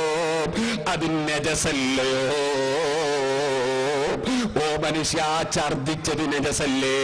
ചലം നജസല്ലേ? ചോര നജസല്ലേ? മൂത്രം നജസല്ലേ? കാഷ്ടം നജസല്ലേ? കൂട്ടത്തിൽ അതാ 3ാം ക്ലാസ്സിലെ കുട്ടി മദ്രസയിൽ പഠിക്കുന്നു, ഛർദിച്ചത് നജസാണ്, കള്ളും നജസാണ്. പക്ഷേ നീ അറിയുമോ, ചലം ഒരിറ്റിന്റെ കുപ്പായത്തിലായാൽ ആ കുപ്പായമിട്ട് നിസ്കരിക്കുന്ന നിസ്കാരം സഹീഹാകാൻ വിട്ടുവീഴ്ചയുണ്ട്.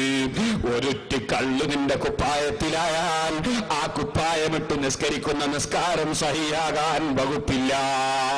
ചലത്തേക്കാൾ ഗൗരവമുള്ള നജസല്ലയോ കള്ളി? ഓ മനുഷ്യ, നീ അള്ളയുണ്ടെന്ന് വിശ്വസിച്ചോ? നിനക്ക് അള്ളയാണ് വെള്ളം തരുന്നതെന്ന് വിശ്വസിച്ചോ? അള്ളയാണ് ഭക്ഷണം തരുന്നതെന്ന് വിശ്വസിച്ചോ?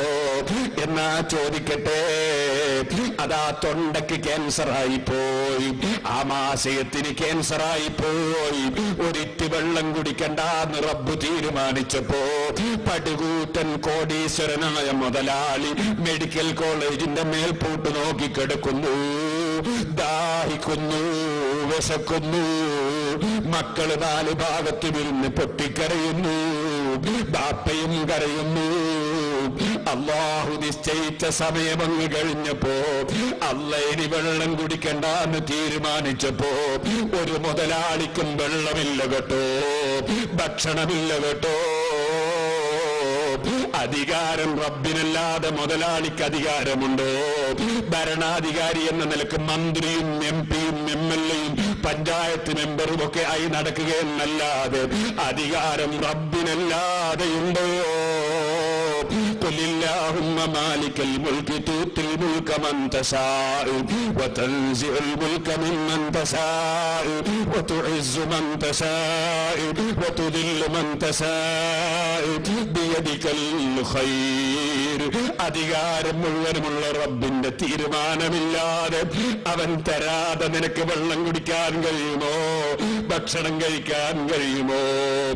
ആ റബ്ബ് മുഴുവനും തന്നിട്ട് അവനോട് നന്ദിയില്ലാതെ നീ മദ്യം മോന്തിയാൽ, നീ ലഹരി ഉപയോഗിച്ചാൽ, നീ അന്യന്റെ ഹക്ക് വയറ്റിലാക്കിയാൽ, നീ ഹറാമെടുത്തു തിന്നാൽ നന്ദി കെട്ടവനല്ലേ, നജസ് കുടിയനല്ലേ. ഒന്നുകൂടി ചോദിക്കട്ടെ, ആ യജമാനനല്ലേ റബ്ബ് സുബ്ഹാനഹു വ തആല, അവനെ ഒന്ന് പ്രിയം വെക്കണ്ടേ? അവനോടൊന്ന് നന്ദി കാണിക്കണ്ടേ? എല്ലാം തന്ന രാജാവിനോട് നന്ദി വേണ്ടേ? കുറഞ്ഞ ഭക്ഷണം കൊടുക്കുന്ന മുതലാളിയോട് നായ വന്നിട്ട് വാലാട്ടിയിട്ട് നന്ദി കാണിക്കുന്നത് കണ്ടില്ലേ? ആ നായയെ തന്നെ ഉടുമ്പിനെ പിടിക്കാൻ വേണ്ടി വേട്ട പഠിപ്പിച്ച നായയെ പറഞ്ഞു വെച്ചപ്പോ ഉടുമ്പിനെ പിടിച്ചിട്ട് അതിൽ നിന്നൊരൽപ്പം തിന്നാതെ മുതലാളിയുടെ മുന്നിലേക്ക് നായ എത്തിച്ചു കൊടുത്തില്ലേ? ഭക്ഷണം തന്ന മുതലാളിയോട് ആദരവല്ലേ, നന്ദിയല്ലേ? ഉടുമ്പിന്റെ മാംസം നായക്ക് പറ്റാഞ്ഞിട്ടല്ല, തിന്നാഞ്ഞിട്ടല്ല. എനിക്ക് ഭക്ഷണം തരുന്ന രാജാവ്, എനിക്ക് ഭക്ഷണം തരുന്ന ഉടമസ്ഥൻ അത് പിടിച്ചു കൊണ്ടുവരാൻ പറഞ്ഞാൽ എന്റെ പല്ലുകൊണ്ട് കടിച്ചാലും ഞാൻ അതിൽ നിന്ന് തിന്നുകയില്ല. കാരണം അത് തിന്നരുതെന്നല്ലേ എന്റെ മുതലാളിയുടെ താല്പര്യം. മുതലാളിയോട് നന്ദിയില്ലാത്ത നായയല്ല ഞാൻ, നന്ദിയുള്ള നായയാണ് ഞാൻ. നായക്കിത് ചിന്തിക്കാൻ കഴിയുന്നുവെങ്കിൽ മനുഷ്യ, അള്ളയുണ്ടെന്ന് വിശ്വസിച്ച നീ, അള്ളാഹുവിന്റെ റസൂല് പഠിപ്പിച്ചത് റബ്ബിന്റെ നിയമമാണെന്ന് വിശ്വസിച്ച നീ, റബ്ബി വിരോധിച്ചതിലേക്ക് ചാടിക്കടക്കുന്നത് നന്ദികേടല്ലേ? വല്ലപ്പോഴും തെറ്റുകൾ വന്നുപോയ അടിമകളാണ് നമ്മളെങ്കിൽ പടച്ച റബ്ബിനോട് താണുകേട് മാപ്പപേക്ഷിച്ച് ഇനിമേലിൽ ഞാൻ നന്ദികേട് ചെയ്യുകയില്ലെന്ന് ഉറപ്പിച്ചിട്ടല്ലാതെ മജ്‌ലിസിൽ നിന്ന് പിരിഞ്ഞുപോയി കൂടാ. പാവപ്പെട്ട ഞാനും നന്നാകണം, നിങ്ങളും നന്നാകണം, സർവരും നന്നാകണം. മരണമെന്നൊരു കാര്യം നമ്മുടെ മുന്നിലുണ്ടെന്ന ചിന്ത വേണം. ഈമാനില്ലാതെ തഖ്വയില്ലാതെ മരിക്കുന്ന മനുഷ്യന്റെ മുമ്പിൽ വന്ന് കോപിതനാണ് റബ്ബ്, നിന്നോട് കോപത്തിലാണ് റബ്ബ്. ഇറങ്ങി വാ. ആവശ്യപ്പെടുമ്പോൾ ശരീരത്തിൽ നിന്ന് പുറത്തിറങ്ങാത്ത ആത്മാവിനെ അതാ കരിമ്പടത്തിൽ കുടുങ്ങിയ മുള്ളു പറിച്ചെടുക്കുന്നത് പോലെ അദാബിന്റെ മലക്കുകൾ പറിച്ചെടുത്തു. ഇവന്റെ ആത്മാവിനെന്തൊരു ദുർഗന്ധമാണ്, എന്തൊരു നാറ്റമാണ്. മലക്കുകൾ തന്നെ എന്നെ കൊള്ള അടുപ്പിക്കല്ല, ഇങ്ങോട്ട് കൊണ്ടുവരല്ല, വല്ലാത്ത ദുർഗന്ധം തന്നെ. മലക്കുകൾ തന്നെ കാവല് ചോദിക്കുന്ന ദുർഗന്ധം. ഈമാനില്ലാതെ തഖ്വയില്ലാതെ മരിച്ചുപോയ മനുഷ്യന്റെ ആത്മാവിന്റെ ദുർഗന്ധത്തിൽ നിന്ന് മലക്കുകൾ തന്നെ കാവല് ചോദിക്കുന്നു. അശ്റഫുൽ ഖൽഖ് മുഹമ്മദുർ റസൂലുള്ളാഹി. ഈമാനും തഖ്വയുമില്ലാത്തവന്റെ വേർപാടിനെ കുറിച്ച് പറയുന്നു. ശരീരം ഖബറിലേക്ക് കൊണ്ടുപോകുമ്പോ എവിടേക്കെന്ന് ചോദിക്കുന്നു. ഖബറിൽ കൊണ്ടുപോയി വെച്ച് മലക്കുകൾ വന്ന് ചോദിക്കുമ്പോ മറുപടിയില്ലാതെ കൊടുങ്ങുന്നു. ഇത് ഏത് മനുഷ്യനും അനുഭവിക്കാനില്ലേ? ഇവിടെ രണ്ടിലൊരു മരണം മരിക്കാതെയുണ്ടോ സഹോദരന്മാരെ? ആ മരണത്തിനു വേണ്ടി ചിന്തിക്കുന്നവനല്ലേ ബുദ്ധിയുള്ളവൻ, അതിനുവേണ്ടി ഒരുങ്ങുന്നവനല്ലേ ബുദ്ധിയുള്ളവൻ. ആ ഒരുക്കത്തിൽ ഏറ്റവും പ്രഥമവും പ്രധാനവുമായും ആവശ്യമായ ഏറ്റവും പ്രധാനപ്പെട്ട വിഷയമല്ലേ ഈമാനിന്റെ വെളിച്ചം? ആ വെളിച്ചമല്ലേ ലോകമൊട്ടാകെ അടക്കി ഭരിക്കുന്ന രാജാവ് നമ്മുടെ മനസ്സിൽ തന്നിട്ടുള്ളത്? ആ റബ്ബിന് എത്ര നന്ദി ചെയ്യണം, ആ റബ്ബിനെ എത്ര ശുക്ർ ചെയ്യണം, ആ റബ്ബിനെ എത്ര സ്തുതിക്കണം, ആ റബ്ബിനെ എത്ര പുകഴ്ത്തണം, ആ റബ്ബിനെ എത്ര പ്രിയം വെക്കണം. ആ റബ്ബിനെ പ്രിയം വെച്ച് ജീവിച്ച് മരിക്കണം. അല്ലദീന ആമനൂ അസദ്ദു ഹുബ്ബൻ ലില്ലാഹ്. ഈമാനുള്ളവരെ ഏറ്റവും കൂടുതൽ പ്രിയം വെക്കുന്നത് അല്ലാഹുവിനെ തന്നെ. അല്ലാഹുവിനെ പ്രിയം വെക്കണം, അല്ലാഹുവിനെ പ്രിയം വെച്ച് ജീവിച്ച് മരിക്കണം. അല്ലദീന ആമനൂ അസദ്ദു ഹുബ്ബൻ ലില്ലാഹ്. അല്ലാഹുവിനെ പ്രിയം വെക്കുമ്പോൾ അള്ളാഹു വിളിച്ച സ്ഥലത്ത് കൃത്യമായി ഹാജരാകും, കൃത്യമായി നിസ്കരിക്കും. അള്ളാഹ് ബഹുമാനിച്ച അമ്പിയാക്കളെ ബഹുമാനിക്കും, അള്ളാഹ് ബഹുമാനിച്ച ഔലിയാക്കളെ ബഹുമാനിക്കും, അള്ളാഹ് ബഹുമാനിച്ച പണ്ഡിതന്മാരെ ബഹുമാനിക്കും, അള്ളാഹുവിന്റെ റസൂലിന്റെ കുടുംബത്തെ ആദരിക്കും, പ്രായമുള്ളവരെ ബഹുമാനിക്കും, കുട്ടികളോട് കാരുണ്യം കാണിക്കും, കുടുംബ ബന്ധം ചേർക്കും, അയൽവാസികളുമായി പിണങ്ങുകയില്ല, അവൻ മറ്റുള്ളവരോട് തല്ലുകൂടാൻ പോവുകയില്ല, ബഹളം വെക്കുകയില്ല, ആലിമീങ്ങളെ ഗ്രൂപ്പ് തിരിച്ച് ചീത്ത പറയുകയില്ല, അവൻ അനാവശ്യം സംസാരിക്കുകയില്ല, അവൻ അധിക പ്രസംഗം നടത്തുകയില്ല, അവൻ ആവശ്യമുള്ളതേ പറയൂ, ആവശ്യമുള്ളതേ സംസാരിക്കൂ, ആവശ്യമുള്ള സ്ഥലത്തേ പോകൂ, അനുവദിച്ചതേ കഴിക്കൂ, അനുവദിക്കാത്തത് അവൻ സ്പർശിക്കുകയില്ല, കണ്ണ് ഹറാമിലേക്ക് തിരിക്കുകയില്ല, കാത് ഹറാമ് കേൾക്കുകയില്ല, കൈകൊണ്ട് ഹറാമ് പിടിക്കുകയില്ല, കാലുകൊണ്ട് ഹറാമിലേക്ക് ചലിക്കുകയില്ല. അവരേത് സമയത്തും ചിന്തിക്കും, എന്റെ രാജാവ് എന്നെ നോക്കുന്നു, എന്റെ രാജാവ് കാണുന്നു, എന്റെ രാജാവ് അറിയുന്നു, എന്റെ രാജാവ് വീക്ഷിക്കുന്നു, എന്റെ രാജാവ് എനിക്ക് മുഴുവനും തരുന്നു. എന്നിട്ട് ഞാൻ എന്ത് ചെയ്യുന്നു എന്ന് വീക്ഷിക്കുന്നു. ആ രാജാവിന്റെ മുമ്പിൽ എനിക്ക് രഹസ്യങ്ങളില്ല, പരസ്യങ്ങളില്ല. രഹസ്യവും പരസ്യവും അവൻ ഒരുപോലെ അറിയുന്നു. ആ രാജാവിനെ പ്രിയം വെക്കുമ്പോൾ, ആ രാജാവ് തന്നത് അനുഭവിക്കുമ്പോൾ അവൻ വിരോധിച്ചത് കൈയൊഴിച്ച് ജീവിക്കും, അവൻ കൽപ്പിച്ചത് ജീവിതത്തിൽ പകർത്തു ജീവിക്കും. ആ ജീവിതമാണ് തഖ്വ. അതുള്ളവനാണ് മുത്തഖിയായ മനുഷ്യൻ. ആ മനുഷ്യൻ ഒന്നുകൂടി ചിന്തിക്കട്ടെ, ആ രാജാവ് ക്രൂരനല്ല. ലോകം മുഴുക്കെ അടക്കി ഭരിക്കുന്ന രാജാവായ റബ്ബ് ക്രൂരനല്ല, അവൻ അക്രമിയല്ല. വല്ലാത്ത ദയുള്ള രാജാവാണ്, വല്ലാത്ത കാരുണ്യമുള്ള രാജാവാണ്. നോക്കൂ സഹോദരാ, എന്റെ പെണ്ണ് ഞാൻ നിങ്ങൾക്ക് തന്നു. ആ പെണ്ണ് കൊണ്ട് ഞാൻ ഇഷ്ടപ്പെടാത്തത് നിങ്ങൾ എഴുതുന്നത് കണ്ടാൽ എന്റെ പെണ്ണ് ഞാൻ ഉടനെ തിരിച്ചു ചോദിക്കും. നിങ്ങൾ എനിക്ക് സ്റ്റേജ് തന്നു, ഞാൻ ഈ സ്റ്റേജിൽ വെച്ച് നിങ്ങൾ ഇഷ്ടപ്പെടാത്തത് പറഞ്ഞാൽ നിങ്ങൾ സ്റ്റേജിൽ വെച്ച് പിടിച്ചിറക്കും. സ്വാഭാവികമല്ലേ അത്? എന്നാ നിങ്ങൾ റബ്ബിന്റെ കാരുണ്യം നോക്കൂ, അള്ളാഹുവിന്റെ ദയ നോക്കൂ. അവൻ കൊടുത്ത കണ്ണുകൊണ്ടതാ അവന്റെ അടിമ ഹറാമ് നോക്കുന്നു, അവൻ കൊടുത്ത കാത് കൊണ്ടതാ ഹറാമ് കേൾക്കുന്നു, അവൻ കൊടുത്ത കൈ കൊണ്ടതാ ഹറാമ് പിടിക്കുന്നു, അവൻ കൊടുത്ത തൊള്ളയിലതാ ഹറാമായ കള്ളിന്റെ കുപ്പി വെക്കുന്നു, അവൻ കൊടുത്ത വയറ്റിലതാ ഹറാമ് തിന്നുന്നു. അവൻ കൊടുത്ത ഓരോന്നും അവൻ വിരോധിച്ചതിന് വേണ്ടി ചെലവഴിക്കുന്നു. അപ്പോഴും റബ്ബിന്റെ കാരുണ്യം നോക്കൂ. ആ റബ്ബിലേക്കൊന്ന് മനസ്സ് തിരിക്കൂ ചെറുപ്പക്കാരാ, ആ റബ്ബിലേക്കൊന്ന് മനസ്സ് തിരിക്കൂ കാരണവന്മാരെ, ആ റബ്ബിലേക്കൊന്ന് മനസ്സ് തിരിക്കൂ ഉമ്മമാരെ. ആ റബ്ബിന്റെ കാരുണ്യം നോക്കൂ. നമ്മളെ നാട്ടിലെ ഭരണാധികാരികളെ പോലെയല്ല, നമ്മളെ പോലെയല്ല. അർഹമർറാഹിമീനായ റബ്ബ് ഈ തെറ്റുകളൊക്കെ ചെയ്യുന്ന അടിമകളോട് പിന്നെയും അവൻ കാരുണ്യം കാണിച്ച് ആ അനുഗ്രഹങ്ങളൊക്കെ വീണ്ടും വീണ്ടും തന്നുകൊണ്ട് അവൻ വിളിച്ചു പറയുന്നു, ഖുൽ യാ ഇബാദിയല്ലദീന അസ്റഫൂ അലാ അൻഫുസിഹിം ലാ തഖ്നതൂ മിർ റഹ്മത്തില്ലാഹ്. അവന്റെ ഹബീബായ നബിയെ വിളിച്ചുകൊണ്ട്, അവന്റെ പ്രിയപ്പെട്ട റസൂലിനെ വിളിച്ചുകൊണ്ട്, അല്ലാഹുവേ ആ റസൂലുള്ളാഹിന്റെ ബറക്കത്ത് കൊണ്ട് ഞങ്ങളെ ഖൽബ് നന്നാക്കി തരണം റഹ്മാനേ, അവിടുത്തെ ബറക്കത്ത് കൊണ്ട് ഞങ്ങളുടെ സദസ്സിൽ ബറക്കത്ത് ചെയ്യണം റഹ്മാനേ, ആ അവിടുത്തെ ബറക്കത്ത് കൊണ്ട് ഞങ്ങളെ നന്നാക്കി തരണം റഹ്മാനേ. ആ ഹബീബായ നബിയെ വിളിച്ചു പറയുന്നു, ഖുൽ പറയൂ ഹബീബായ നബിയേ, യാ ഇബാദിയല്ലദീന അസ്റഫൂ അലാ അൻഫുസിഹിം, അവരവരുടെ ശരീരങ്ങൾക്ക് അബദ്ധം വരുന്ന വിധത്തിൽ ശരീരത്തിന് അനുവദനീയമല്ലാത്ത കാര്യങ്ങൾ പ്രവർത്തിച്ച് അതിന് കവിഞ്ഞ് പ്രവർത്തിച്ച് തെറ്റ് ചെയ്തു പോയ എന്റെ അടിമകളോട് പറയൂ നബിയേ, യാ ഇബാദി എന്റെ അടിമകളെ. അല്ലാഹുവിന്റെ കാരുണ്യത്തെ കുറിച്ച് ഞാൻ ചിന്തിച്ചു പോയി. എന്റെ മകനൊരു വികൃതി കളിച്ചു, ആ വികൃതി കളിച്ചത് എനിക്ക് ഇഷ്ടപ്പെട്ടില്ല. ഞാൻ എന്റെ വീട്ടിൽ പോയിട്ട് എന്റെ ഭാര്യയോട് പറഞ്ഞു, നിന്റെ മകൻ വികൃതി കളിച്ചു.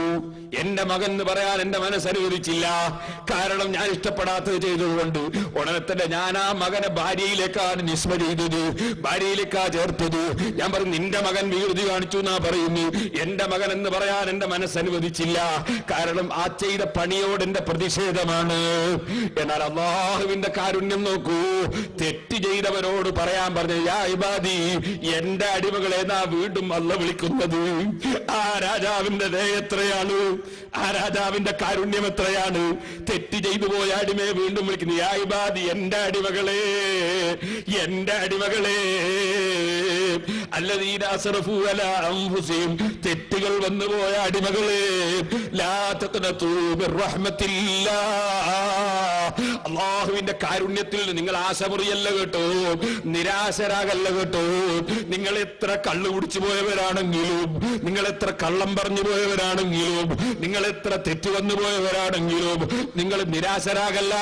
ഞാൻ നന്നാവുകയില്ലെന്ന് തീരുമാനിക്കല്ല, ഞാൻ ഒരിക്കലും നന്നാവുകയില്ലെന്ന് തീരുമാനിച്ച് നിങ്ങൾ പിന്നെയും ചീത്തയാകല്ല, മറിച്ചില്ല തഖ്നതൂ മിർ റഹ്മത്തില്ലാഹ് അല്ലാഹുവിന്റെ കാരുണ്യത്തിൽ ആശമുറിയാതെ നിങ്ങളെ മനസ്സൊന്ന് റബ്ബിലേക്ക് തിരിക്കൂ, നിങ്ങളൊന്ന് എന്നിലേക്ക് മുന്നിടൂ. ഇന്നല്ലാഹ അല്ല ഏത് പാപവും പൊറുത്തു തരുന്ന രാജാവാണ്. ആ പൊറുക്കുന്ന രാജാവിലേക്ക് നിങ്ങളെ മനസ്സൊന്ന് തിരിച്ച്, ഇനിമേലിൽ ഞാനൊരൊറ്റ തെറ്റും ചെയ്യുകയില്ല, ഞാനൊരിക്കലും നന്ദികേട് കാണിക്കുകയില്ല, ഞാനൊരിക്കലും മദ്യം മോന്തുകയില്ല, ഞാൻ കള്ളം ഏപ്രിൽ 1 പറയുകയില്ല, ഞാൻ വഞ്ചന നടത്തുകയില്ല, ഞാൻ ആലിമീങ്ങളെ കുറ്റം പറയുകയില്ല, ഞാൻ തങ്ങന്മാരെ നിസ്സാരപ്പെടുത്തുകയില്ല, ഞാൻ കുടുംബബന്ധം മുറിക്കുകയില്ല, ഞാൻ അയൽവാസികളുമായി പിണങ്ങുകയില്ല, ഞാൻ നിസ്കാരം കളാക്കുകയില്ല, ഞാൻ നോമ്പ് നഷ്ടപ്പെടുത്തുകയില്ല, ഞാൻ ധർമ്മം കൊടുക്കാതെ ലുബ്ധനായി ജീവിക്കുകയില്ല, ഞാൻ അള്ളാഹു കൽപ്പിച്ചതൊക്കെ എടുക്കും, അള്ളാഹ് വിരോധിച്ചതൊക്കെ കൈയൊഴിക്കും, എന്റെ വേർപാടിന് വേണ്ടി ഞാൻ ഒരുങ്ങും, എന്റെ ജീവിതത്തിന് വേണ്ടി ഞാൻ ഒരുങ്ങും. ഒരിക്കലും തീരാത്ത, ഒരിക്കലും അവസാനിക്കാത്ത ഒരു കാലത്തുള്ള നീണ്ട ജീവിതമില്ലേ, ഖബർ മുതൽ അങ്ങോട്ടുള്ള ജീവിതമില്ലേ. മരിച്ചു പോകുന്ന സമയത്ത് തന്നെ എന്റെ ഫാഷനും പരിഷ്കാരമുള്ള വസ്ത്രങ്ങൾ ഊരിനീക്കിപ്പോയി, മോതിരവും വാച്ചും അഴിച്ചെടുത്തുപോയി, പൊന്ന ചങ്ങലകളും ചിറ്റുകളും അഴിച്ചെടുത്തുപോയി, പിന്നെയോ വെറും വടിക്കണ്ടം പോലെ ശരീരമായി പോയി, ആളുകൾ എടുത്തുകൊണ്ടുപോയി കുളിപ്പിക്കുകയാണ്. കിടക്കുന്ന സമയത്ത് ഈച്ച വന്ന് മുഖത്ത് വീഴുമ്പോ തട്ടിക്കളയാൻ വകുപ്പില്ല, ഇരുമ്പ് വന്ന് കയറുമ്പോൾ എടുത്തു നീക്കാനുള്ള കഴിവില്ല. കുളിപ്പിച്ചു അവിടുന്ന് എടുത്തുകൊണ്ടുവന്ന് അതാ സുജൂദ് ചെയ്യാൻ നെറ്റിവെക്കാൻ നീ മടിച്ചില്ലേ? സുബഹിന്റെ സമയത്ത് നിന്റെ നെറ്റിക്ക് പരുത്തി വെച്ചുപോയി, കൈവിരലുകൾക്കടിയിൽ പരുത്തി വെച്ചുപോയി, സുജൂദിന്റെ അവയവങ്ങൾക്കൊക്കെയും പരുത്തി വെച്ചുപോയി. അതാ നീ സാധാരണക്കാരൻ കയറുന്ന കാറിൽ എത്ര ആളുകളുണ്ട്, പ്ലെയിനിൽ എത്ര ആളുകളുണ്ട്, ഇപ്പോഴോ കയറുന്ന മയ്യത്ത് കെട്ടിൽ നീ ഒറ്റക്ക് മാത്രം. ജീവിതകാലത്ത് അതിലൊന്ന് കയറി കിടക്കാൻ പറഞ്ഞാൽ നീ പേടിച്ചുപോയി. ഇപ്പോഴോ നീ ഒറ്റക്ക് കയറുക തന്നെ, നീ സ്ട്രെച്ചറിൽ തന്നെ, ആംബുലൻസിൽ തന്നെ, മയ്യത്ത് കെട്ടിൽ തന്നെ. നിന്റെ ചെറിയ മക്കളില്ലേ, ഇന്നലെ കണ്ടാൽ നീ എടുത്ത് ചുംബിച്ചിരുന്ന മക്കൾ, ഇന്ന് നീ മരിച്ചിട്ട് അവിടെ ഇങ്ങനെ കിടത്തുമ്പോ നിന്റെ ചെറിയ 6 വയസ്സുള്ള മകന്, 4 വയസ്സുള്ള മകന്, LKG പഠിക്കുന്ന മകന് പാപ്പയെ കാണാൻ വേണ്ടി സമീപത്തേക്ക് വരുമ്പോ പ്രായമുള്ള ഒരാളതാ പിടിച്ചു നീക്കുന്നു. ആ ചെറിയ കുഞ്ഞിന് മയ്യത്ത് കാണിക്കല്ല, മയ്യത്ത് കണ്ട് പേടിച്ചു പോകുമെന്നാണ് പറയുന്നത്. ഇന്നലെ നീ എടുത്ത് ചുംബിച്ച മകന് നിന്റെ മുഖമൊന്ന് കാണുമ്പോ പേടിച്ചു പോകുമെന്നാ പറയുന്നത്. ഈ ഒരവസ്ഥ നിനക്ക് വരാനില്ലേ, എനിക്ക് വരാനില്ലേ? എടുത്തുകൊണ്ടുപോയി ഖബറിൽ വെച്ചില്ലേ? നിന്റെ കൂടെ കിടന്നിരുന്ന ഭാര്യനെ കാണുന്നില്ല, നിന്നെ കള്ള് ഷാപ്പിലേക്ക് കൂട്ടിക്കൊണ്ടുപോയ സ്നേഹിതനില്ലേ? പെരുന്നാളിന്റെ അന്ന് നിന്നെ കൊണ്ട് ആദ്യമായി കള്ള് കുടിപ്പിച്ച കൂട്ടുകാരനില്ലേ? ഹറാമും ഹലാലുമില്ലാതെ നിന്നെ നടത്തിച്ചവരില്ലേ? പലതിന്റെയും കാരണത്താലെ ആലിമീകളെ കുറ്റം പറയാൻ നിനക്ക് പ്രചോദനം നൽകിയവനില്ലേ?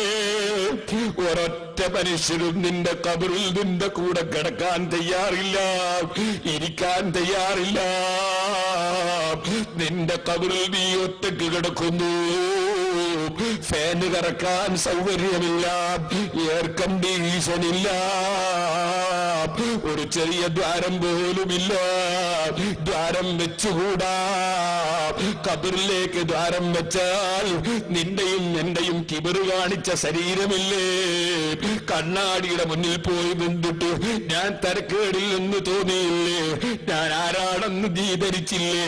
ഞാൻ അവനെ അങ്ങനെ തിരിക്കും, അങ്ങനെ മറിക്കും, അവന് ഞാൻ കാണിച്ചു കൊടുക്കും, പാഠം പഠിപ്പിക്കുമെന്നൊക്കെ നീ പറഞ്ഞില്ലേ?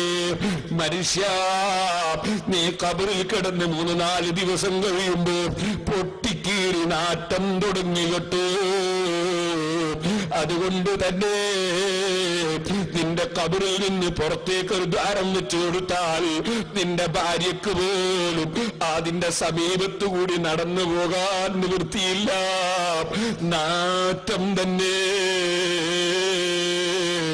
അതുകൊണ്ട് തന്നെ ഒരു ചെറിയ ദ്വാരം പോലുമില്ല. നീ ഖബറിൽ ഒറ്റക്ക് കിടക്കുന്നു. ഇനി അവിടെ നിന്നില്ലേ ഒരു വിളി വരാൻ? ആ വിളിക്ക് നീ ഉത്തരം ചെയ്യുന്ന എഴുന്നേറ്റ് പോകണ്ടേ? അവിടെയുമില്ലേ പല ഘട്ടങ്ങളും. നിന്റെ നന്മയും തിന്മയും എഴുതിയ റിക്കാർഡ് വിതരണം ചെയ്യുന്ന സമയമില്ലേ? നന്മയും തിന്മയും തൂക്കുന്ന സമയമില്ലേ? സിറാത്ത് പാലത്തിന്റെ മേലെ കൂടി കടന്നു പോകേണ്ട സന്ദർഭമില്ലേ? ഓ മനുഷ്യ, ഇന്ന് 14,96,74,000 കിലോമീറ്റർ അകലെ ഉദിക്കുന്ന സൂര്യൻ ഒരു ചാണ് മാത്രം മേലെ ഉദിക്കുന്ന സമയമില്ലേ? ചെരുപ്പടിക്കാല് വരെ വിയർപ്പിൽ മുങ്ങിയവരില്ലേ? മുട്ടുവരെ മുങ്ങിയവരില്ലേ? അരവരെ മുങ്ങിയവരില്ലേ? കഴുത്തുവരെ മുങ്ങിയവരില്ലേ? അവിടെയും രക്ഷയില്ലേ? രക്ഷപ്പെടുന്നവരുണ്ട്, അരസിന്റെ തണല് കിട്ടുന്നവരുണ്ട്. ആരാണത്? നീതിയുള്ള ഭരണാധികാരി, പള്ളിയുമായി ബന്ധപ്പെട്ട മനസ്സുള്ളവർ. പറഞ്ഞതുപോലെ SSFന്റെ ചെറുപ്പക്കാരാ, ആലിമീങ്ങളെ പിന്നിൽ അണിനിരന്ന് നീ ദീനീ ഖിദ്മത്ത് ചെയ്തോ? കൃത്യമായി നിസ്കരിച്ചോ? SSFന്റെ പ്രവർത്തനങ്ങളുമായി ചെറുപ്പക്കാരാ സഹകരിച്ചോ? SYSന്റെ പ്രവർത്തനങ്ങളുമായി സഹകരിച്ചോ? നല്ല കാര്യം ചെയ്യുന്നതുമായി എപ്പോഴും സഹകരിച്ചോ?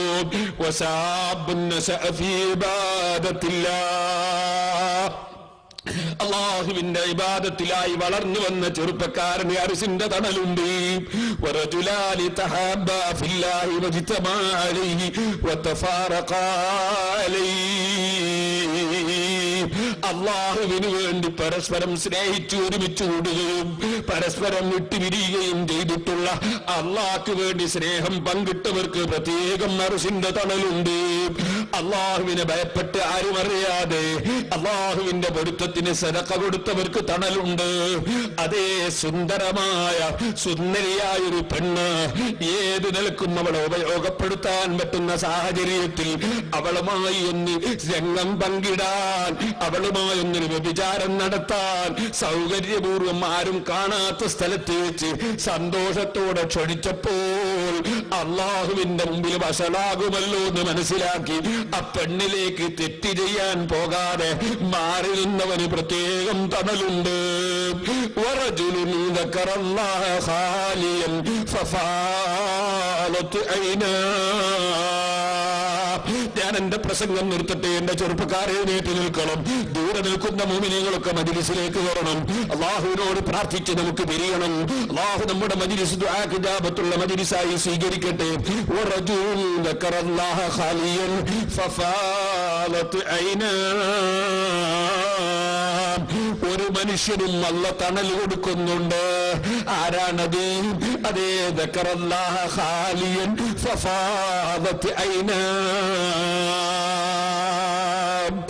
ആരുമില്ലാത്ത സമയത്ത് അള്ളാഹുവിനെ ഒന്നോർത്തു. ഓ ചെറുപ്പക്കാരെ, കാരണവന്മാരെ, ഉമ്മമാരെ, വാലിന്റെ സദസ്സുകൾ നമുക്ക് ആത്മീയമായ പരിവർത്തനത്തിന് വേണ്ടിയുള്ളതാണ്. വാലിന്റെ സദസ്സുകൾ നന്മക്ക് വേണ്ടിയുള്ളതാണ്. ഞാനിവിടെ വന്നപ്പോൾ നമ്മുടെ പ്രവർത്തകന്മാർ നല്ലൊരു വാല് പറയണമെന്ന് പറഞ്ഞു. പക്ഷേ വാല് പറയാനുള്ള യോഗ്യത എനിക്കില്ല, അർഹത എനിക്കില്ല. നിങ്ങൾ ആരുടെയെങ്കിലും പ്രാർത്ഥന കൊണ്ട് പാവപ്പെട്ടവൻ രക്ഷപ്പെടണം. ധാരാളം ആലിമീങ്ങളും സാദാത്തുക്കളും ഇവിടെയുണ്ട്. ധാരാളം മുതഅല്ലിമീങ്ങളും മുഅ്മിനീങ്ങളുമുണ്ട്. റബ്ബേ, സാലിഹീങ്ങളെ ബറക്കത്ത് കൊണ്ട് ഞങ്ങളെ നന്നാക്കി തരണം റഹ്മാനേ. സഹോദരന്മാരെ, വറജുലുൻ ദക്കറല്ലാഹ ഖാലിയൻ ഫഫാലത് ഐനാ. ആരും കാണാനല്ല, അഭിനയിക്കാനല്ല, ഒറ്റയ്ക്ക് ഇങ്ങനെ ഇരുന്നിട്ട് ഇങ്ങനെ ചിന്തിച്ചു. അള്ള എനിക്ക് തന്ന നിഅമത്തുകൾ എത്രയാണ്, അള്ള എന്നെ പോറ്റി വളർത്തുന്നത് എങ്ങനെയാണ്, അള്ളാഹു എനിക്ക് തന്ന അനുഗ്രഹങ്ങൾ എത്രയാണ്, റബ്ബിന്റെ കാരുണ്യവും വിശാലമായ ദയയും എത്രയാണ്. എന്നിട്ടോ ഞാൻ ഈ തെറ്റുകളൊക്കെയും ചെയ്തിട്ട് വീണ്ടും അള്ള എനിക്ക് ആയുസ് തന്നില്ലേ, ആരോഗ്യം തന്നില്ലേ, ഭക്ഷണം തന്നില്ലേ, വെള്ളം തന്നില്ലേ. എന്നിട്ട് റബ്ബ് സുബ്ഹാനഹു വ തആല എന്നെ പരീക്ഷിക്കുകയല്ലേ, വീണ്ടും എനിക്ക് നന്നാകാനുള്ള ചാൻസ് തന്നതല്ലേ. എന്നിട്ട് ഞാൻ എന്തേ ഒന്ന് നന്നാകാത്തത്? എന്തേ ഞാനൊന്ന് മറിച്ച് ചിന്തിക്കാത്തത്? എന്തേ എനിക്ക് റബ്ബിന്റെ കോടതിയിലൊന്ന് പോയി നിൽക്കണ്ടേ? അവൻ ചോദിക്കുമ്പോ എന്റെ മറുപടി എന്താണ്? ഞാൻ അവിടെ വഷളായില്ലേ? അല്ലാഹുവിനെ ഓർത്ത് ഒറ്റക്കിരുന്നിങ്ങനെ ചിന്തിച്ചപ്പോ കണ്ണിൽ നിന്ന് വെള്ളം അതാ മുറിഞ്ഞു മുറിഞ്ഞു വീഴുന്നു. പടച്ച റബ്ബിനെ ഭയപ്പെട്ട് ഒറ്റയ്ക്ക് നിന്ന് കരഞ്ഞവരും അല്ലാഹു അർശിന്റെ തണൽ കൊടുക്കുന്നു. അല്ലാഹുവേ, സാധുക്കളായ ഞങ്ങളെ അർശിന്റെ തണൽ ലഭിക്കുന്ന മുഅ്മിനീങ്ങളിൽ ഉൾപ്പെടുത്തണം റഹ്മാനേ. തഖ്വയുടെ മനസ്ഥിതി ഞങ്ങളെ ഖൽബിൽ ഉണ്ടാക്കി തരണം റഹ്മാനേ. ഞങ്ങളെല്ലാവരെയും നീ നന്നാക്കി തരണം റഹ്മാനേ. കിബ്റ്, ഉജ്ബ്, റിയാ, ഹസദ്, അമല്, ഇർസ്, ബിദഅത്ത്, ശഹ്വത്ത്, വളബ് തുടങ്ങിയ സർവ്വ രോഗങ്ങളിൽ ഞങ്ങളെ ഖൽബിനെ ശുദ്ധിയാക്കണം റഹ്മാനേ. ഞങ്ങളെ മജ്ലിസ് നിന്റെ ബറക്കത്ത് ലഭിക്കുന്ന, ദുആക്ക് ഇജാബത്ത് ലഭിക്കുന്ന മജ്ലിസാക്കണം റഹ്മാനേ.